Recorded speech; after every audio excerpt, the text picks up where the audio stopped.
Good afternoon, everyone. My name is Sarah Fee, and I'm Senior Curator of Global Fashion and Textiles at the Royal Ontario Museum. I'm delighted you decided to join us for today's Curator Conversation, a digital program that explores themes and subjects from ROM collections alongside industry professionals. I'd like to begin by acknowledging that the ROM sits on what has been the ancestral lands of the Wendat, the Haudenosaunee Confederacy, and the Anishinaabe Nation, including the Mississaugas of the Credit First Nation since time immemorial to today. I'm very pleased that we have with us today two guests for today's program, researcher Leah Hurtsun and designer Natasha Peter.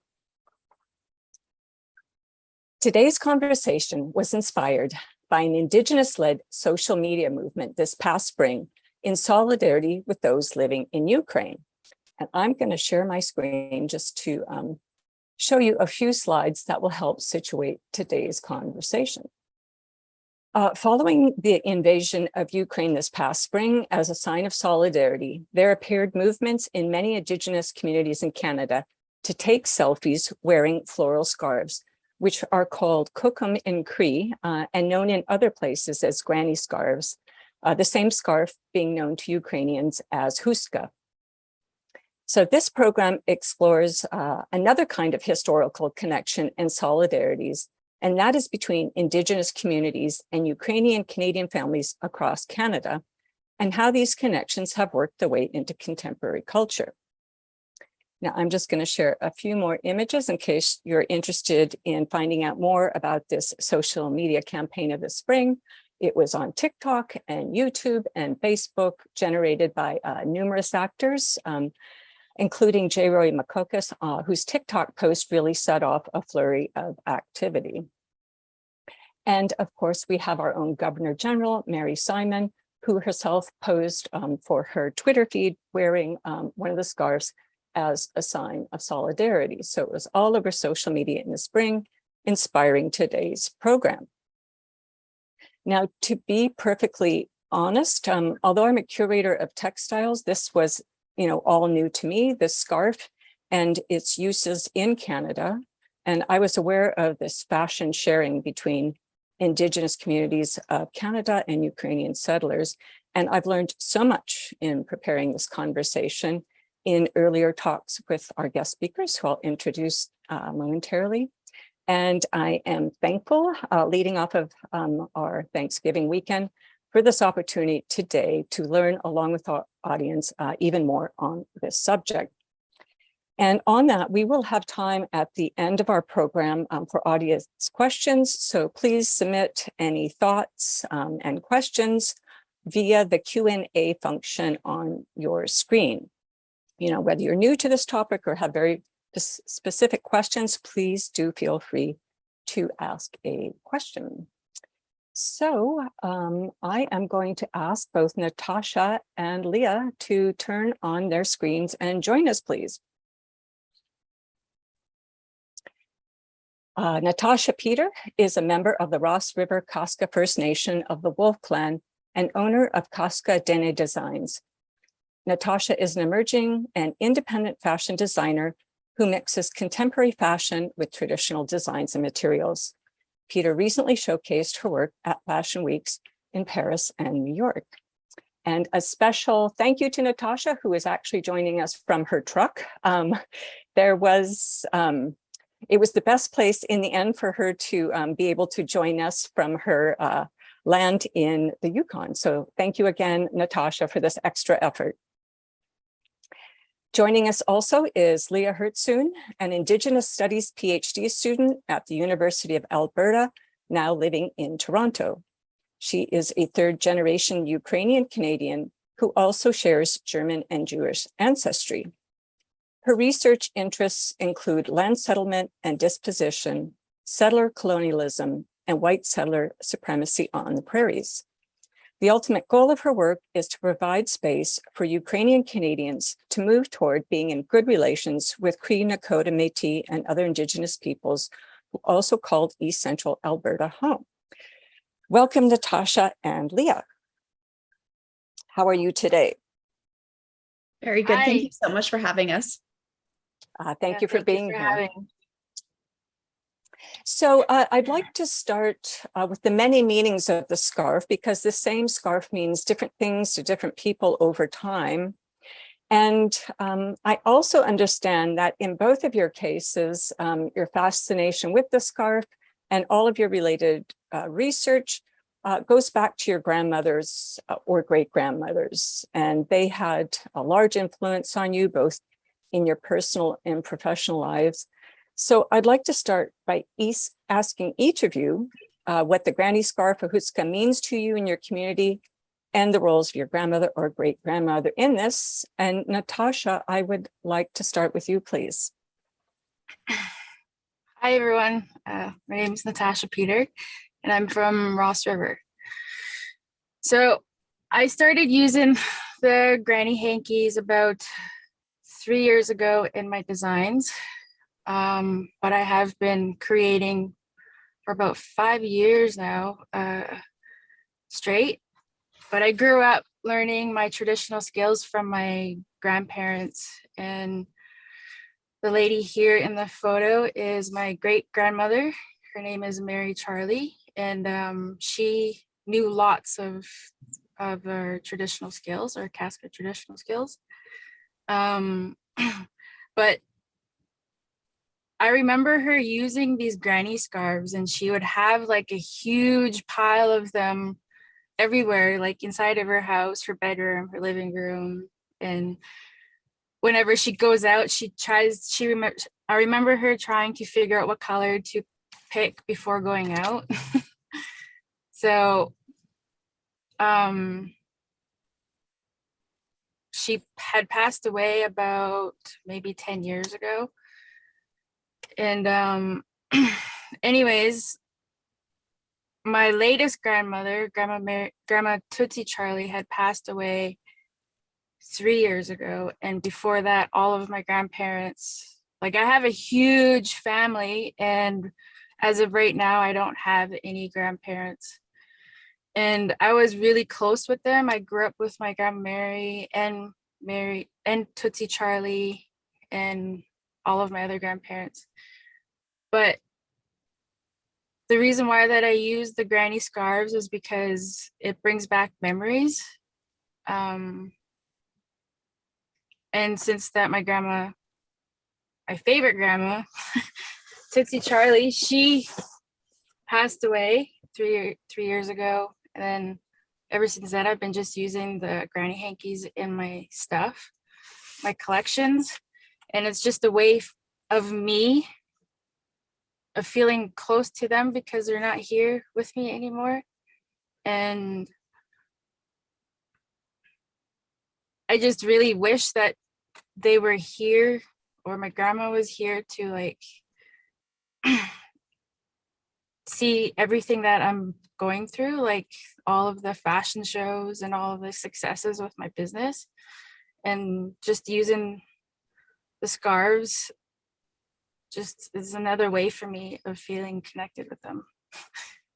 Sorry, I'm trying not to cry here. Oh, I know, this is such a beautiful story. And, you know, we as an audience, of course, can't see this when we see your collections, or we don't know this as the background of, you know, your choice of using these scarves and all of the meaning that they contain for you as a person and you know, for wider communities. So thank you for sharing these very personal memories. Thank you. I know the granny scarf is just one of the many media that you work with. You actually, you know, have been using, you know, furs and beading and other, you know, traditional materials and designs. And these are just absolutely astounding creations that we see here on the screen. So if you can tell us just a little bit more of why you moved or when to using the granny scarves. And I think we see here, you know, really the edges that you're pushing the granny scarf to. Yeah, so with the fur and hide, I like I said at the beginning, I learned a lot of my traditional skills from my grandparents, and today's day and age, you know, with all the reconciliations and all of our native traditional skills being lost, and me being so young, it just shows that I can do it, and I'm keeping my Kaska traditional skills alive, and to show the next generation, or even like my daughter who is 3 years old, that it's important to keep our traditional skills alive. And a lot of my grandparents, like I remember them making fur hats and jackets and mitts and moccasins and mucklucks and everything. So what I wanted to do is just to mix the traditional skills and the granny hanky and make it more modernized so that everyone can use it like today's age, and have like the younger generation using them in style. And, you know, like a lot of us younger generation too remembers our late grandparents wearing the scarves as a hat kind of thing. And no one hasn't really used the granny scarves like the way that I create with them, like as a modernize.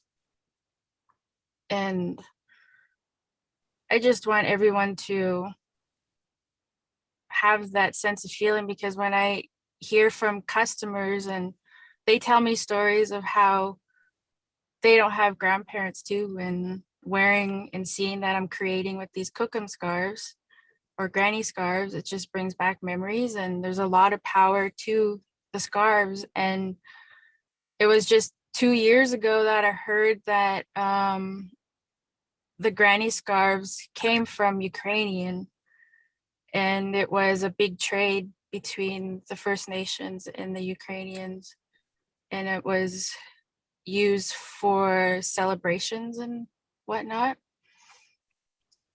like big ceremonial stuff. And I remember growing up, I seen all of my grandparents, all of the grannies sitting in a big circle, sharing stories, drinking teas and everything. And they would always wear granny hankies. And a lot of people remember it that way. And today you don't see that anymore. And now seeing the younger generation wearing it with pride, it's very powerful. And it's also representing the Ukrainian too.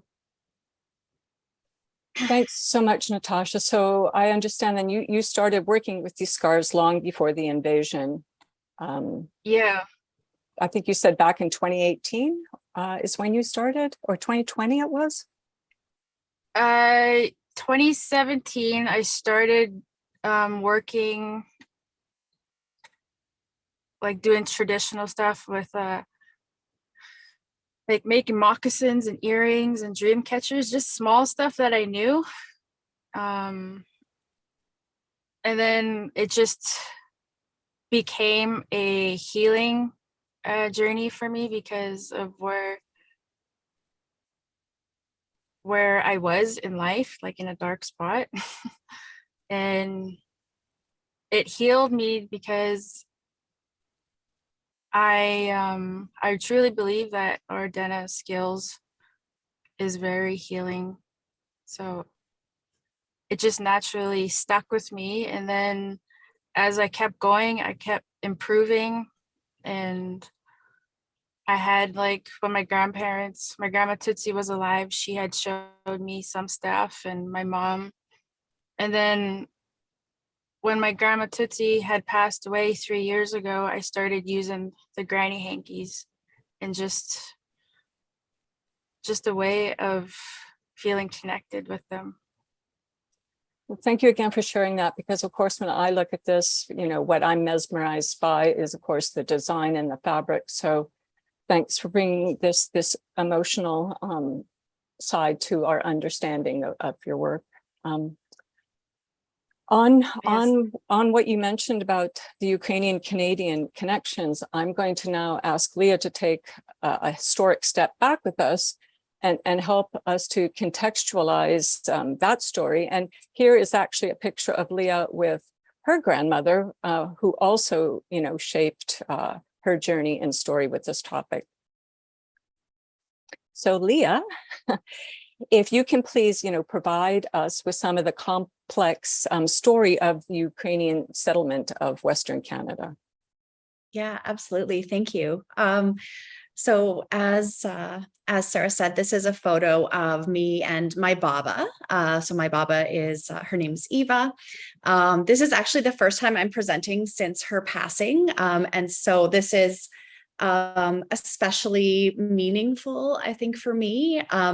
She didn't fully understand all of what I was doing in terms of looking really in depth at some of the racisms that were found on the prairies, that are found on the prairies, but she was incredibly proud of me. She was incredibly proud of the work I was doing. She couldn't believe I was going to school to get my doctorate. And she also couldn't believe that that she was a part of the story, that she and our family played such an important role in my research, and how where my great-grandparents settled, how that ultimately shaped what I'm doing now. So I think that it was, I'm just so happy to see this picture. It was taken 4 years ago at my wedding. So it's wonderful to see her looking so well and so happy there. So to back up a little bit, in the late 1800s, Canada was undergoing a policy. Confederation had happened in 1867. Canada was expanding, and Canada really was looking for folks to come and to quote unquote settle the West. So in 1876, the number treaties, or in the 1870s, the number treaties had been starting to be signed. And so a lot of from the Canadian government's perspective, a lot of the land was now open to settlement. And a lot of the Canadian government wanted British settlers or French or British, Scottish, some of the more desirable settlers to come over. But Clifford Sifton, who was the Minister of the Interior at that time, was really pushing for Eastern Europeans to come because they were familiar with the climate, they had good farming skills, and he thought that they were really sort of the best folks to come and to settle the prairies. And so a lot of advertisements like this were actually put out in Eastern Europe in the late 1800s and early 1900s, where folks were encouraged to come, to leave their communities, to make the long voyage across the Atlantic to Eastern Canada, and then make the train voyage across to Western Canada. And so these were some of the things that some of the propaganda that was out there. So you can see this was another sort of a business card that was handed out to folks in, at that time, what would have been the Austro-Hungarian Empire. And they were really advertising this 160 acres of land where you could trade, there was a fee of $10 to register yourself as a landholder. You had a series of things that you needed to do in order to get the land in your name.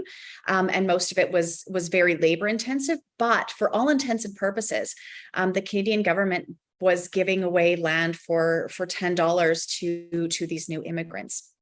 And so when the Ukrainians came to Canada, they settled in large settlements. They congregated together.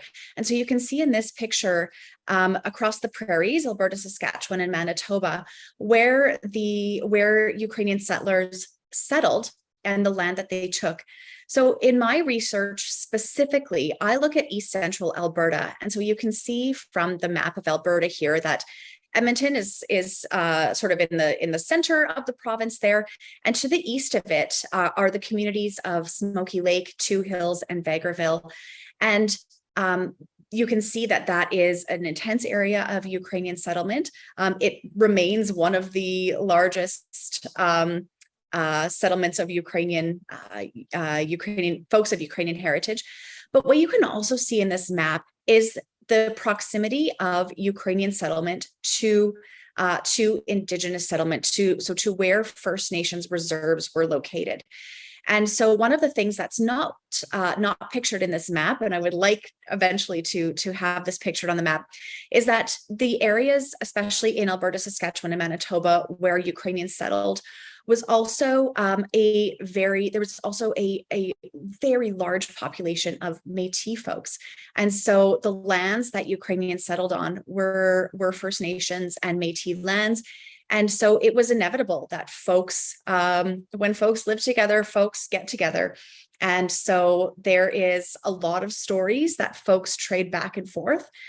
There's a lot of Métis and Cree folks in the area who have Ukrainian last names, and sort of as a legacy of these two populations coming together over time. And so here you can see this is in Manitoba. Some of the outfits that folks were wearing when they would come over. Chances are this is probably outfits that folks had been, or that acquired once they had been living in Canada for some time. However, the women still held very firm to wearing their babushkas or their kutskas or their scarves over their heads. It's unfortunate that we don't have many, or we don't have color photos from this time, because I can imagine that the women's scarves were quite intricate in their work. But this is a very sort of common depiction. I remember my great-grandmother, my great-baba, all the time, she was wearing, well, it may not have been in particular the flower scarf that we're talking about today. She was always wearing incredibly bright colored scarves on her head. And so I think that's one of the reasons why my baba, my grandmother, didn't always wear or didn't wear the babushka, because she thought it was old-fashioned. It reminded her too much of her mother-in-law. But as young Canadian Ukrainians, and specifically, I do Ukrainian dance. I still am fortunate enough to be able to do that. And it's a really powerful image for me to be able to still continue wearing the scarf when I dance, and in connection to my grandmother, and to my great-grandmother, and to all of the ancestors who came before them. Did you want to comment on any of these, Leah? Sure. Yeah, absolutely. So one of the things, so we often think about babushkas as just sort of being the headscarf, but women wore them in many different ways. You can also see the beads that the women are wearing. That's something that is a very common sort of symbol of Ukrainian wearing the coral beads. And so women, although they had immigrated to Canada, they still held very firm to their cultural beliefs, and to the material culture that they had been raised with, and that had been part of their lives for a number of years. So one of the things that perhaps not everyone knows about Ukrainians, that now, while Ukrainians have been absorbed into white Canada, back when Ukrainians first came, I hinted to the fact that Canada really wanted Western European settlers to come. They really looked down upon Eastern European settlers, so much so that during the First World War, many Ukrainians and other folks who were deemed to be enemy aliens, so folks who were from the Austro-Hungarian Empire or folks from Eastern Europe, were actually jailed and interred and put into internment camps across Canada. There was one here in Toronto, where I am now. There was also a number of them back out west, and especially in the national parks, which I think is quite surprising to a lot of folks. There was one in Jasper National Park and Banff National Park, and the men who were in these camps were actually responsible for constructing the road between Jasper and Banff, which some of you who are out west may be familiar with. But so there was, although Ukrainian Canadians are now part of the fabric of Canada. Back then, they faced a lot of discrimination, and so these types of discriminations that they faced all plays a big part in how they view themselves today, and how they view their part in the making of Canada, and their part of the cultural mosaic of Canada. So can you just tell us a little bit more about what was the nature of early relations between Ukrainian and Indigenous communities? I understand at the beginning there was much more solidarity and that shifted over time. Absolutely. So one of the things with being in close proximity together is that folks do rely upon each other a lot. When you rely on your neighbors, especially when you're a newcomer to the country. And so at the same time, Ukrainians had faced a lot of discrimination. They didn't speak English. They were of a different stock, as they were called, unfortunately. And so they were treated as second-class citizens by the majority of white Canada at that time. And so because they were so discriminated against, they really found a lot of similarities with themselves and what Indigenous people were going through at that time. There was a lot of, when Ukrainians first arrived, a lot of the stories of that time are of friendship and helping. And there's a few stories that sort of stick out in my mind. In particular, there's one where a family recounts that they had decided that they were going to travel downriver from Edmonton to near Smoky Lake, which is quite a car ride. It's about an hour by car now. And they decided that they were going to traverse it by raft. And because they couldn't afford the horse and buggy at that time. They had just arrived in Edmonton, they had just arrived in Canada, and they spent their whole $10 on getting their homestead. And so they decided they were going to fashion a raft and float down the river. They assumed, they had heard that it was going to take about a week. However, what they didn't bargain for was that it was November in Edmonton. And if anybody who is listening in the audience today has ever been in November or northern places in November, the water can be very unpredictable. And so unfortunately, this family found themselves on their raft on the river in the midst of an ice flow, and they were stuck. And so as the story goes, they were fortunately saved by a local family who heard them on shore, a local First Nations family. I believe they were Cree. And so this family then saved the newcomers, the new Ukrainian folks, from their raft, were able to take all of their belongings, so all of the trunks and things they had to set up their first household, and they brought them to shore. They warmed them up, they fed them, and once they were warm enough, they managed to guide them to another Ukrainian settler who they knew in the area, and they were able to get them back on their way. And so it's stories like this that often spark the imaginary of early Ukrainian settlement and early Ukrainian encounters with Indigenous people. Then as over time, as Ukrainians came to be seen as more of a Canadian, or as they assimilated more into Canadian life, their stories began to shift as rather than focusing on sort of the hardships that they shared with Indigenous folks, they started to look more toward, okay, well, we've done what we've become successful, we've overcome a lot of barriers, and their stories started to shift to more of what would be considered a bootstrap narrative. Like, if we've been able to make it, then how come there is a lot of First Nations, our First Nations neighbors haven't been able to make it? And instead of looking at the systemic racism that was part of what had been keeping Indigenous peoples down, they really started to look at, they started to sort of shift it to blaming Indigenous peoples, that perhaps they could just do a little bit better. And then in the 70s, the processes of multiculturalism really brought in the 60s and 70s, they really brought Ukrainian Canadians into to be a part of white Canada. And Ukrainian Canadians really felt as though they were sort of one of the bedrocks of what is now Canada, because they were so responsible for settling the prairies. And so it is a process of mythology that has happened in Ukrainian storytelling to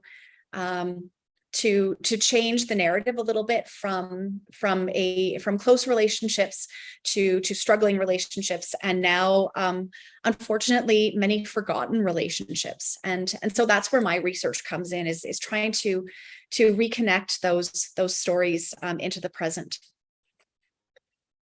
Thank you so much, Leah, for a very concise tour of what is a very complicated history. And I know we're dealing with very painful and difficult topics in this conversation today. And I'm sorry that we can't spend more time on them. I hope there will be some questions where we can delve deeper into them, because these are topics that I think every Canadian should be aware of and thinking about. I am going to end our conversation, since we're here in contemporary times, move back to Natasha to talk about very contemporary and recent times. We've had this terrible, destructive invasion of Ukraine now in its 8th month, but we do have some positive notes. We have these solidarity movements in various ways. And on a very positive note too, in the past several months, Natasha has had some very great career successes, being invited to show her work at fashion weeks, both in New York and Paris. So I'm hoping Natasha can tell us a little bit. I know she just returned, just even, I think it was a week ago, from Paris, about what these experiences were like and how your works were received there. So it's kind of, I'm going to try to make this short. Take your time. So when I first had started this whole journey 5 years ago, I just randomly said that one of these days my stuff is going to be known worldwide. And the reason why I said that is because my great grandfather, his name is Art John Sr., and he was known Canada-wide, and he had led the army through the roads here in the Yukon back in the day with a dog team. He made the road, or he guided the road, and the army had trailed behind him, kind of thing, and opened up the road. Anyways, and I kind of looked at him as a role model, and I learned a lot of my skills from them too. So anyways, when I started this journey, I'm like, I'm going to have everyone know. And it was just a random thing. And then as I got more into my sewing, as of this year, I started a program called Incubate North here in Whitehorse, Yukon. And it's a university program, and it's a business program. It's basically just a stepping stool or whatever. And when I first had started, I just randomly said that I'm going to go to New York and I'm going to go to Paris one day. And it was kind of like, just like, when you start a business, you have to have those huge goals. And within 6 months, I managed to reach my goal to New York. And that was after one show in Edmonton that I did. I went to a fashion show in Edmonton, and it was a fundraiser for another designer to go to New York. And I had met somebody there, and she gave me information to New York. And she's like, yeah, go ahead and email them and see if you get approved and whatnot. And I emailed them, and they asked for like photos and whatnot. And not even like 12 hours, they replied back to my email, and they said that they loved all of my creations that I was doing, and they loved the floral of my designs, and they said that they didn't see anything like that, because I don't know, they're in the States, maybe they don't have any of this material there. But anyways, I got approved, and I managed to achieve my New York goal within like 6 months. That's extraordinary. And then, how did it go now? After my show, sorry, I'm just trying to remember how Paris had happened. I think it just happened not too long before New York, before I took off. And no, I attended 2 fashion shows in New York. 2 different companies. There was one was Rise, that's the first one. And then the second one was the International Indigenous Fashion Show. So this is the first show, the Rise. And then the second photo that you showed, this was the second one. And the International Indigenous Fashion Show was in Paris too. So they said that once I get approved through New York, I have to go to Paris. Oh, what a hardship. So I managed to pull it all through. Like, I worked so hard, like reaching out to funding programs, and I fundraise. I did a huge fundraising show in Alberta to pick out my models. I had 18 models to go to New York with me, and that was a lot. This whole summer was intense. Like, it was just back to back with everything, and a lot of late nights, a lot of commitment. And through all of that, I was a mom to my 3-year-old too. And to this day, I can't believe I did it. Like, this past week after coming back from Paris, I've been thinking about this whole summer, this whole year of just all the successful things that I've accomplished. And it's all through determination and consistency. Thank you. That is an optimistic whirlwind, I think, to lift us all up from what are difficult times and things happening in the world right now. So congratulations on all this. And thank you again for joining us today. We know you're probably still jet lagged, and this is all still an amazing whirlwind that you're processing.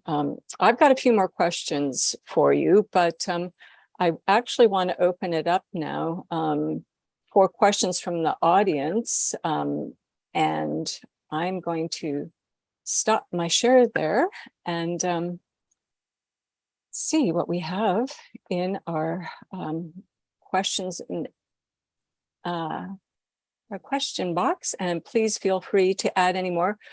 Yeah, we had one question for you, Natasha, wondering if you still make all the garments yourselves. Are you still doing all the sewing that they had seen an interview with you where you were sewing most of the things yourself? Are you still able, with this, kind of larger production, able to make your own things, or how are you doing that now?